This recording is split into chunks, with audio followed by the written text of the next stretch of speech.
Okay, now as far as someone's shaping goes, we have to be cautious about the way we handle this. This is someone's face and someone's figure, let's say, if it's a full body shot. So we have to be cautious about that and recognize that we're not trying to do something that's so artificial that it doesn't look out of the norm. But let's look at a couple things. First, her lips. Her bottom lip is a little bit, I don't know if it's about her pose, but it's a little bit out of shape here. So what we're going to do is tap the Q key and the B key to get the brush.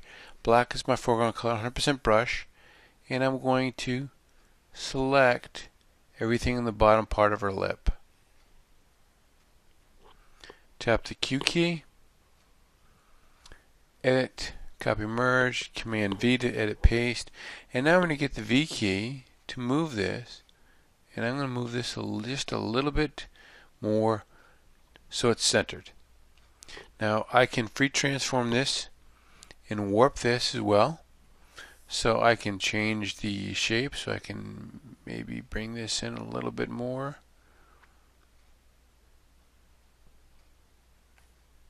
And change some of the shape of her lips a little bit. Get the V key, and if you start seeing things like this, like these double lines here, not to worry, because we're going to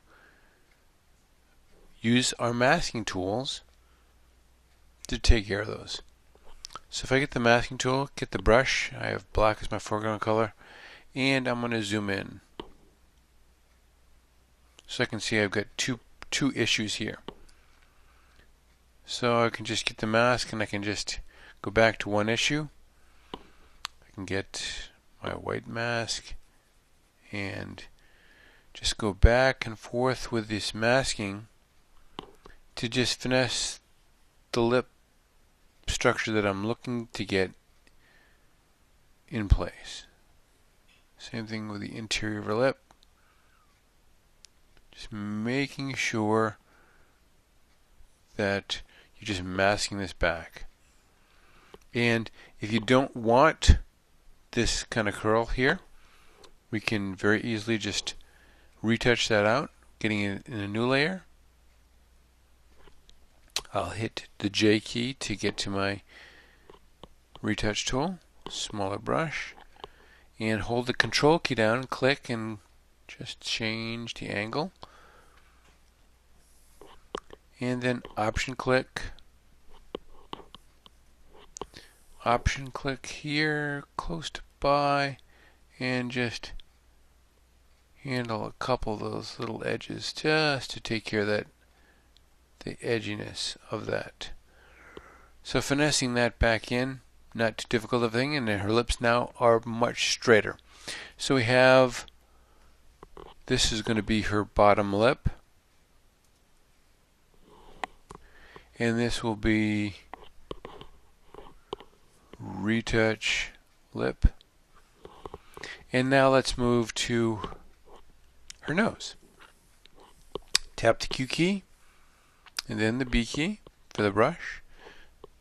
Bigger brush, and let's select the good part of all her nose. Make sure we get more than enough. So we go way up the bridge of her nose, way outside the nostrils, and we've got room to work because we're going to be pulling stuff from all of these areas.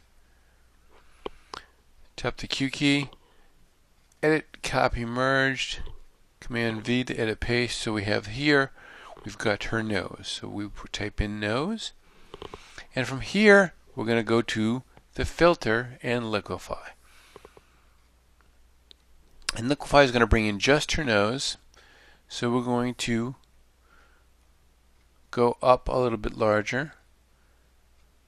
Now I can see that I don't have a full selection here. So I'm going to cancel this and go back, and I'm going to trash this section of the nose. And let's go back and make sure that we do have a good selection. It's always beneficial to go back and make sure you've got it all selected.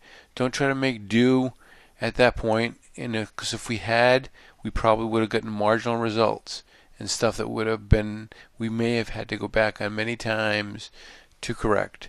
So I'm going to make sure I get a good selection.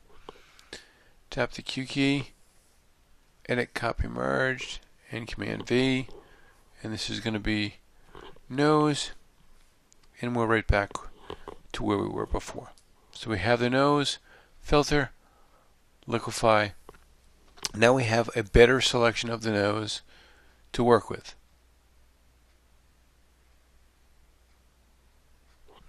So now when we come down here, a couple tools to be concerned with. The forward warp tool, probably the most used part of this, and the pucker tool and the bloat tool. So the pucker tool will bring things towards the center.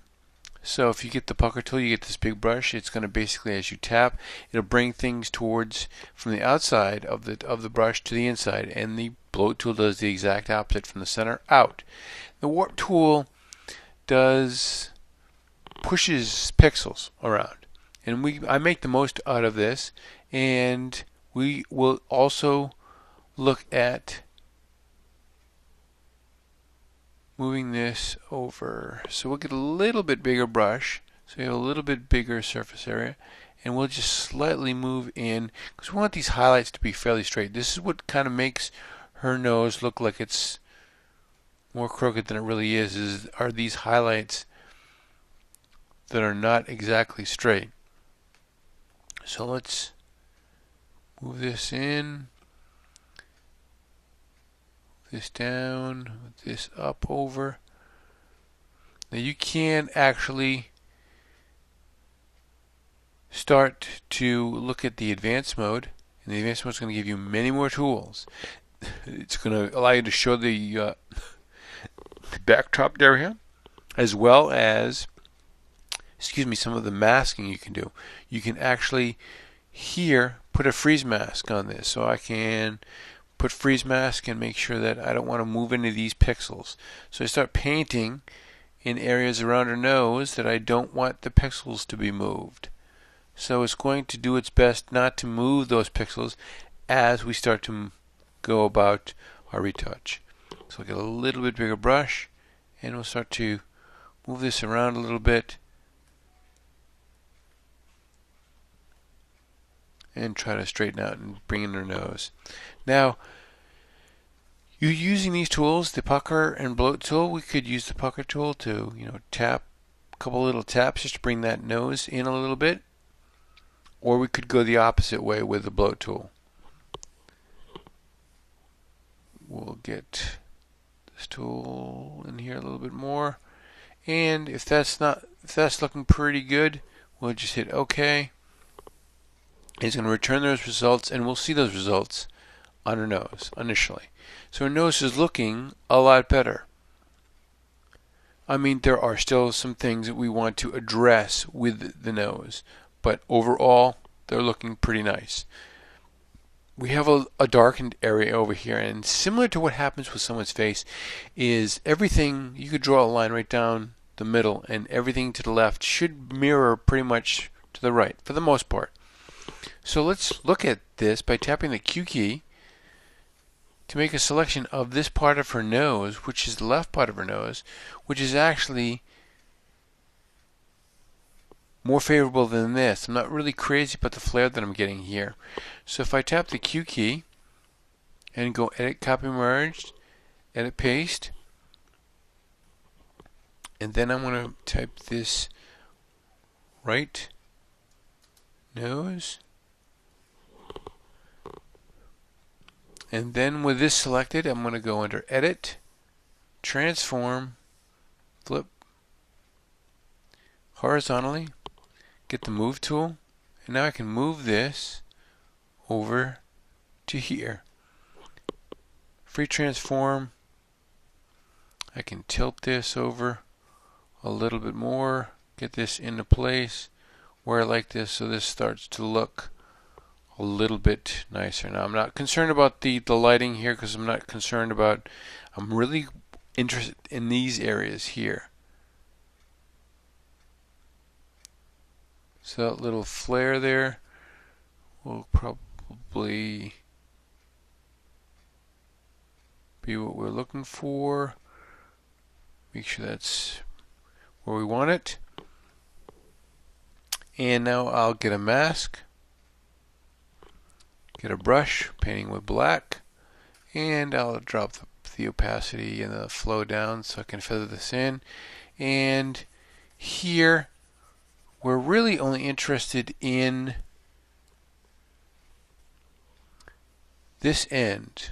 You know, the interior part of the nose here, the shaping was a natural part of her nose. Now, the shadow is a bit excessive under here for my taste. So for my taste, I might come back, get white as my foreground color, and get a lighter opacity and try to bring some of that back. Even lighter opacity, and try to brush some of that back. And all I'm doing is masking this back and forth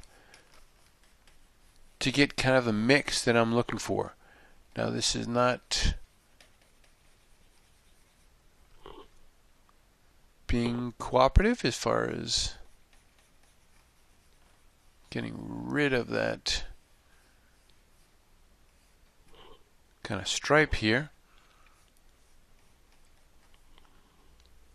And we'll address this area, which to me looks more excessive now than it did before, but we can actually go back and add in part of the nose and ease out some of that. So we have much better nostril configuration now with the nose set up. And we can kind of go back and forth like this to get an idea of what we need to mask in and mask out. So underneath her nose probably needs to be masked out a little bit.